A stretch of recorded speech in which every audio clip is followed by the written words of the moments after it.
একটা ছেলে কি সুন্দর 18 বছর 20 বছর 25 বছর এরকম তাগড়া একটা জওয়ান, তার ভিতরে এতটুকু বুঝ নাই যে আমি যে একটা মানুষ, আমার কি করা উচিত।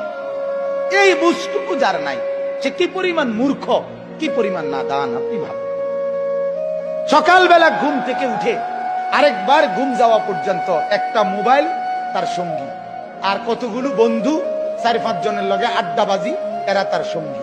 এরার লগে একবার খারাইয়া মুতে, একবার বৈশা মুতে, একবার মোবাইল চায়, একবার নর্তকী দেখে, একবার নাচ দেখে, একবার কানের মধ্যে ইয়ারফোন লাগাইয়া গান শুনে, একবার মাইয়া দেখলে এটার পিছে পিছে হাঁটে, আরেকবার বেডি দেখলে এটার পিছে পিছে হাঁটে, একবার অসভ্য কথাবার্তা একজন আরেকজনের মধ্যে আলাপ সালাপ করে, আবার কতক্ষণ গেমস খেলে, আবার কতক্ষণ কি আপনার এই মোটরসাইকেল ফাইলে মোটরসাইকেল চালায়।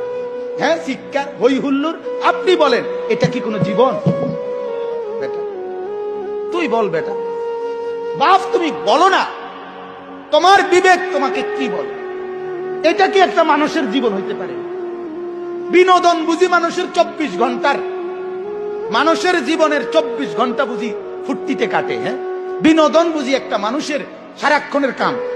তুমি যে মোবাইলের মধ্যে উলঙ্গ ছবি দেখতেছ, নাচ দেখতেছ, হিন্দি সিনেমার নর্তকীরে দেখতেছ, কিতা দেখো? এটা তো প্লাস্টিক। না কথা বলেন না কেন?